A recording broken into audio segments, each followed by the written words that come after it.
নমস্কার বন্ধুরা, আমার চ্যানেলে আপনাদের সবাইকে স্বাগত। চলে এসেছে আজকে একটা নতুনত্ব রেসিপি নিয়ে।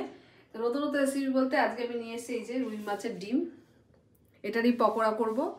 তো সম্পূর্ণ পকোড়ার সঙ্গে থাকুন আর দেখতে থাকুন। আর যদি রেসিপিটা ভালো লাগে লাইক শেয়ার কমেন্ট করবেন, সাবস্ক্রাইব করে অবশ্যই চ্যানেলের পাশে থাকবেন। এখানে প্রায় 200 গ্রাম মাছের ডিম আছে। তো মাছের ডিমটাকে আমি আগে খুব ভালো করে মাখিয়ে নেবো এটাকে। তো মাছের ডিমটাকে মাখাতে আমি প্রথমে নিয়েছি এই যে পেঁয়াজ কুচি, রসুন কুচি, লঙ্কা কুচি, ধনেপাতা কুচি, আদা বাটা নিয়েছি, বেসন, চালের গুঁড়ি, নুন, হলুদ, লঙ্কার গুঁড়ো আর একটু জিরের গুঁড়ো।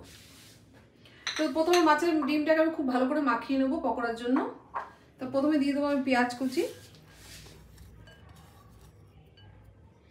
আদা বাটা, একটু ধনেপাতা কুচি, দুটো চেরা কোচানো লঙ্কা আর রসুন কুচি। এবার আমি দিয়ে দেবো পরিমাণ মতন নুন, একটু হলুদ, জিরের গুঁড়োটা আর লঙ্কার গুঁড়ো। দেখবেন পকোড়া টকোড়া একটু ঝাল ঝাল হলে খেতে বেশি ভালো লাগে, মুখরোচক জিনিস একটু ঝাল হলে টেস্ট হয়। এবার আমি দিয়ে দেবো এটা চালের গুঁড়ো, একটু ক্রিসপি হওয়ার জন্য চালের গুঁড়োটা দিলাম। আর দেবো আমি বেসন। তো প্রথমে আমি মাখিয়ে নেবো, যদি প্রয়োজন হয় তারপরে আমি আবার একটু বেসন আর চালের গুঁড়ো এর মধ্যে অ্যাড করবো। আগে আমি মাখিয়ে দেখে নেবো। মাছের সঙ্গে তো মাছের ডিম আমাদের প্রত্যেকের বাড়িতেই আসে। তো এইভাবে আপনারা মাছের ডিমের পকোড়া করবেন, দারুণ খেতে হয়। ডালের পাতে বা শুধু মুখেও খুব সুন্দর লাগে। খুব ভালো করে এটাকে মাখিয়ে নিতে হবে। তো মাছের ডিমটা আমি খুব ভালো করে মাখিয়ে নিয়েছি সব রকম উপকরণ দিয়ে। আর বেসন আর চালের গুঁড়ো 1 চামচ করে পরে আবার দিয়েছি, দিয়ে খুব ভালো করে মাখিয়ে নিয়েছি। এইভাবে এটাকে মাখিয়ে নিতে হবে। দারুণ একটা খাবার এটা, মুখরোচক। এবার আমি গ্যাসটাকে অন করে কড়াইটাকে চাপিয়ে দেবো।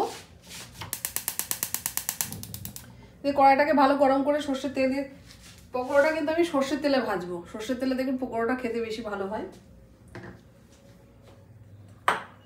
তো কড়াইটা গরম হোক, তারপরে কড়াইতে আমি তেল দেবো। এটা আমার গরম হয়ে গেছে, এবার আমি তেল দিয়ে দেবো।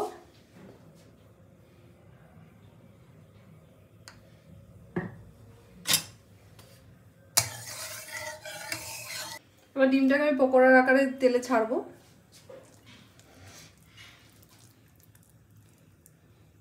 আগে একটু দেখবো তেলটা গরম হয়েছে নাকি। হ্যাঁ, তেলটা গরম হয়ে গেছে আমার। এবার আমি পকোড়ার আকারে এগুলোকে ছাড়বো।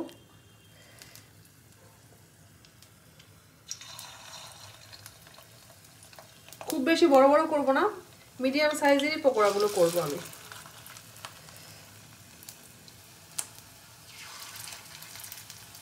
মাছের ডিমের পকোড়া কিন্তু দারুণ খেতে হয়, আপনারা বাড়িতে অবশ্যই ট্রাই করবেন। মাছের ডিম তো সবার বাড়িতেই আসে।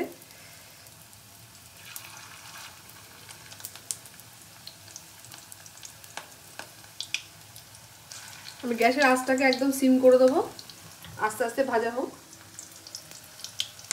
আমি একবারে বেশি দেবো না, অল্প অল্প করেই ভাজবো। আমি এইগুলো আগে ভেজে তুলে নেব। এবার আমি পকোড়াটাকে আস্তে আস্তে উল্টে দেবো।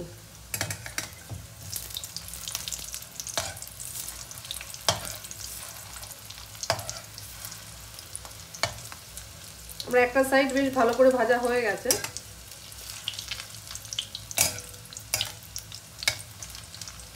তো এই সাইডটাও খুব ভালো করে ভেজে নেবো। তখন এই পকোড়াগুলো কিন্তু রেডি হয়ে গেছে, আমি প্লেটে তুলে নেবো।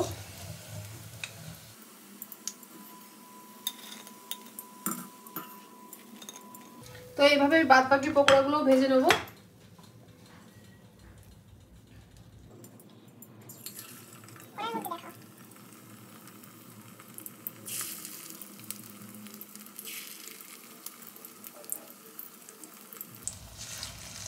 এরকমভাবে পকোড়া কিন্তু আপনারা স্ন্যাক্স হিসাবেও খেতে পারেন, দারুণ হয় কিন্তু। তো এগুলো আমি আস্তে আস্তে ভেজে তুলে নেবো সব। একইভাবে এগুলো উল্টিয়ে দিচ্ছি ভালো করে। এক পিঠ আমার ভাজা হয়ে গেছে।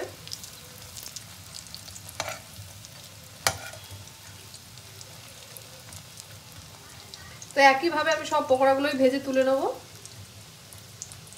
এই পিঠটা খুব ভালো করে কড়া করে ভেজে নেবো। আর সবসময় গ্যাস সিম করে করে ভাজতে হবে, নাহলে কিন্তু ভেতরটাই কাঁচা রয়ে যাবে। ওপরটা ভাজা হবে, ভেতরটা কিন্তু ভাজা হবে না সহজে। গ্যাসটাকে সবসময় সিম করে করে ভাজা করতে হবে। তো এই বড়াগুলো, এই পাকোড়াগুলো কিন্তু আমার ভাজা কমপ্লিট, তেল থেকে তুলে নিচ্ছি।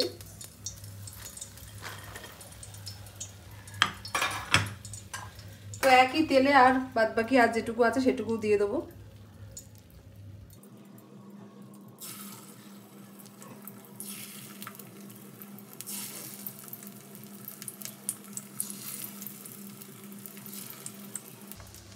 তো একইভাবে এই পকোড়াগুলো কিন্তু আমি ভেজে তুলে নেবো।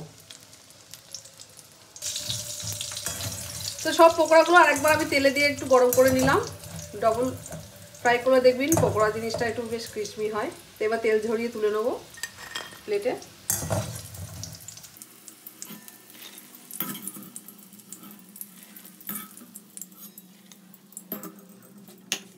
তো মাছের ডিমের পকোড়া কিন্তু আমার একদম রেডি।